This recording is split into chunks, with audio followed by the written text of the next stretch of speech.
সন্দীপ ঘোষের পৈতৃক বাড়িতে ইডির রেড। নিউটাউনের হাতিয়ারায় এই বাড়িতে এদিন 7 সকালে পৌঁছন ইডির আধিকারিকরা। আরজি করের তরুণী চিকিৎসকের মৃত্যুর ঘটনার দিন অবধি হাতিয়ারায় এই বাড়িতেই ছিলেন সন্দীপের বাবা ও মা। তারপর থেকেই তারা এলাকা ছাড়া। এই বাড়ির মেন গেটে চাবি ছিল এলাকার এক বাসিন্দার কাছে। চাবি নিয়ে ভেতরে ঢোকেন ইডির আধিকারিকরা। বৃহস্পতিবার 7 সকালে শুধু সন্দীপের পৈতৃক বাড়িতেই নয়, তার ঘনিষ্ঠ বন্ধু চন্দন লৌহর বাড়িতেও হানা দিয়েছে কেন্দ্রীয় তদন্তকারী সংস্থা। এই চন্দন লৌহর আরজি কর হাসপাতালে ক্যান্টিনের দায়িত্বে রয়েছেন। যে আর্থিক দুর্নীতির অভিযোগ উঠেছে তার সঙ্গে চন্দন লৌহর ঠিক কতটা জড়িত তা জানার চেষ্টা চালাচ্ছে এই তদন্তকারী সংস্থা ইডি। জানা গিয়েছে আরজি কর দুর্নীতির তদন্তে সকাল থেকে কলকাতায় 4টি ঠিকানায় হানা দিয়েছে ইডি। এর মধ্যেই রয়েছে লেকটাউন, কালিন্দিতে একটি মেডিকেল স্টোরের অফিস এবং বিক্রেতার বাসভবনও। আমরা আমাদের প্রতিনিধি অরিন্দম ভট্টাচার্যের একটি প্রতিবেদন শুনব, তিনি কি বলছেন এই বিষয়ে।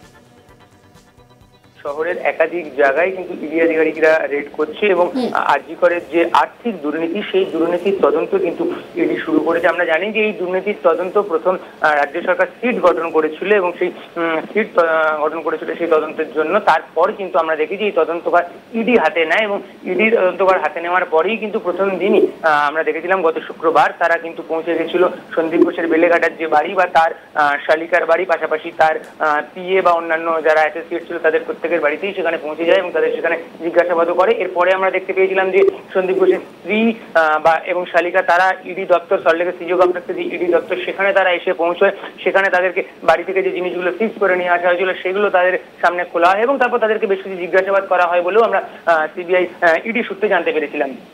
এরপর আমরা যেটা দেখতে পাই যে বৃহস্পতিবার অর্থাৎ আজ সকালবেলায় কিন্তু ইডি আধিকারিকদের একাধিক টিম তারা কিন্তু শহরের একাধিক জায়গায় পৌঁছে যায়।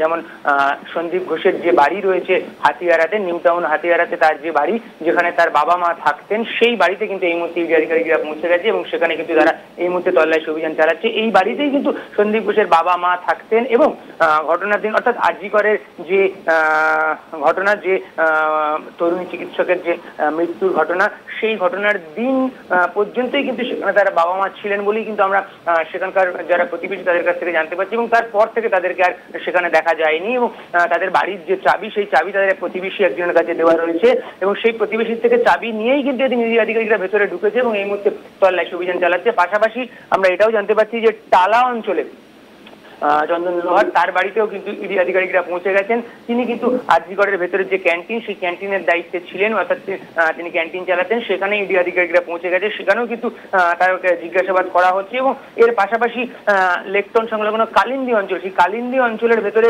যে হাউজিং রয়েছে, কালিন্দি হাউজিং যেটা, সেখানকার T28 এই বিল্ডিংয়েও ইডি আধিকারিকরা এই মুহূর্তে পৌঁছেছে এবং সেখানে একটি মেডিকেল কোম্পানির অফিসের যিনি ওনার তার বাড়ি রয়েছে এবং সেই সেখানে ইডি আধিকারিকরা পৌঁছেছে এবং তাকেই জিজ্ঞাসাবাদ করছে। আমরা যেটা ইডি সূত্রে জানতে পারছি যে এই যে মেডিকেল কোম্পানির যিনি ওনার, তিনি হয়তো আরজি করে ওষুধ সরবরাহের সঙ্গে কোনোভাবে যুক্ত ছিলেন, ফলে এদেরকে এই মুহূর্তে জিজ্ঞাসাবাদ করছে এবং পাশাপাশি আমরা এটাও জানতে পারছি ইডি সূত্র থেকে যে তাদের আরেকটি টিম এই মুহূর্তে কলকাতার বড়বাজার অঞ্চলে রয়েছে, সেখানেও তারা কারো বাড়িতে যেতে চাইছে, তবে সেখানে এখনো পর্যন্ত তারা কারো বাড়িতে পৌঁছয়নি। সব মিলিয়ে বলা যেতে পারে এই মুহূর্তে কিন্তু একাধিক ইডি টিম তারা কিন্তু শহরের বিভিন্ন জায়গায় রেড করছে। সন্দীপ ঘোষের যে পৈতৃক বাড়ি যেখানে তার বাবা মা থাকতেন সেই বাড়ি সহ ক্যান্টিনের, আরজি কর হাসপাতালের যিনি ক্যান্টিন চালান তার বাড়ি, পাশাপাশি মেডিকেল ওষুধ কোম্পানির ওনার তার বাড়ি, সে সব জায়গায় কিন্তু এই মুহূর্তে ইডি আধিকারিকরা রেড করছেন এবং মূলত এই রেডটা কিন্তু আরজি করে হাসপাতালের যে আর্থিক দুর্নীতির, যে দুর্নীতির তদন্তের জন্য সিট গঠন করেছিল রাজ্য সরকার, যে দুর্নীতির তদন্ত ইডি আধিকারিকরা হাতে নিয়েছিল, সেই দুর্নীতির তদন্তেই কিন্তু এদিনের এই তল্লাশি অভিযান। চন্দন লৌহ তিনি আরজি কর হাসপাতালের ক্যান্টিনের দায়িত্বে রয়েছেন, তিনি ক্যান্টিন চালাতেন, ফলে তার বাড়িতেও এই মুহূর্তে ইডি আধিকারিকরা পৌঁছে গেছে। ইডি আধিকারিকরা তাকেও জিজ্ঞাসাবাদ করছে, যেটা আমরা সূত্র মারফত জানতে পারছি মূলত এই যে আর্থিক দুর্নীতি বা আর্থিক কেলেঙ্কারির যে বিষয় যেটা তদন্ত শুরু হয়েছে, সেই ক্ষেত্রে এই আর্থিক দুর্নীতির সঙ্গে এই চন্দন লৌহর সরাসরি কোনো যোগাযোগ আছে কিনা বা চন্দন লৌহ এই বিষয়টা জানতেন কিনা বা সন্দীপ ঘোষের সঙ্গে তার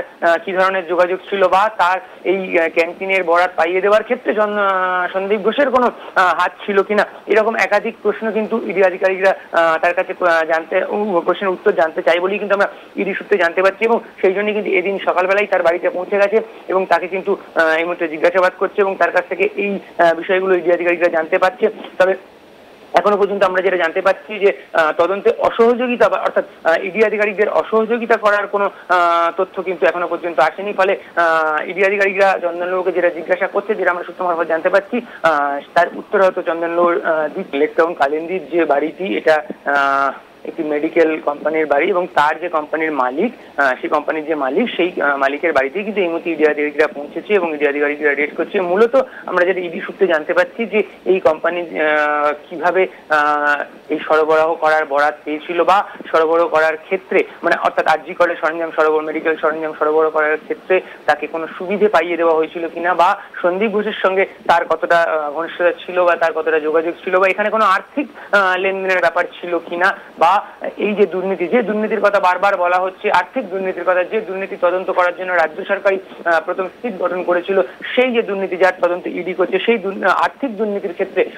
আর্থিক তছরূপের বিষয়টাই কিন্তু এনার কাছেও জানতে চাইছে বলেই কিন্তু আমরা ইডি সূত্রে যেটা জানতে পারছি। এবং মূলত এনার সঙ্গে সন্দীপ ঘোষের কতটা যোগাযোগ ছিল বা তাদের মধ্যে কোনো আর্থিক লেনদেন ছিল কিনা, বা এনার যে সম্পত্তি, সেই সম্পত্তি আর এনার যে আয়, তার যে আয়ের যে উৎস, সেই বিষয়গুলো কিন্তু মিলিয়ে দেখার চেষ্টা করছে ইডি আধিকারিকরা, এরকমটাই কিন্তু আমরা ইডি সূত্রে জানতে পারছি। প্রসঙ্গত, সপ্তাহের শুরু থেকেই আমাদের এই সপ্তাহ কিন্তু বেশ ঘটনাবহুল ছিল, কারণ সন্দীপ ঘোষের কাণ্ড কারখানার জন্য। মঙ্গলবার 10 সেপ্টেম্বর আরজি করের দুর্নীতি মামলায় আলিপুর আদালতে হাজির করানো হয় প্রাক্তন অধ্যক্ষ ধৃত সন্দীপ ঘোষ সহ 4 জনকে। কোর্টে শুনানির পর ফের সন্দীপ সহ 4 জনকে আগামী মঙ্গলবার 23 সেপ্টেম্বর পর্যন্ত জেল হেফাজতের নির্দেশ দেন বিচারক। শুনানির শেষে যখন সন্দীপকে কোর্ট থেকে বাইরে বের করা হয়, তখন সন্দীপ ঘোষের দিকে জুতো ছোড়া হয়। সন্দীপের অবস্থা তখন রীতিমতো কুঁকড়ে যাওয়ার মতো। কোনো রকমে সন্দীপ ঘোষকে কর্ডন করে প্রিজন ভ্যানে তোলা হয়। আরজি করের দুর্নীতি মামলায় ধৃত সন্দীপ সহ 4 জনকে বিচারকের নির্দেশে সশরীরে হাজির করানো হয়। এদিন আদালতে ফের সন্দীপ ঘোষকে জেল হেফাজতের নির্দেশ দেওয়া হয়। সিবিআই এদিন সন্দীপ ঘোষকে আর নিজেদের হেফাজতে চায়নি। আগামী 23 সেপ্টেম্বর অর্থাৎ মঙ্গলবার পর্যন্ত সন্দীপ ঘোষ সহ ধৃত 4 জনকে জেল হেফাজতের নির্দেশ দেয় আদালত।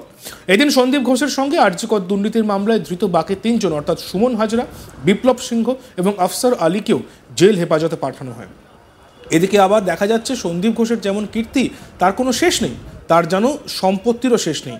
ইতিমধ্যেই দক্ষিণ 24 পরগনার ক্যানিং এবং শহরতলি নিউ টাউনে সন্দীপের বিশাল সম্পত্তির খোঁজ মিলেছে। ক্যানিংয়ের বিলাসবহুল বাগানবাড়ি এবং নিউ টাউনের ঘোষ ভিলার পাশাপাশি সন্দীপের আরও একটি বাড়ির খোঁজ মিলেছে মুর্শিদাবাদে।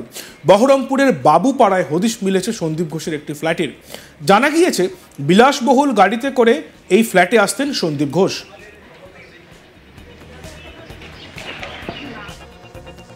দেখতে থাকুন আজ তাক বাংলা, সাবস্ক্রাইব করতে ভুলবেন না।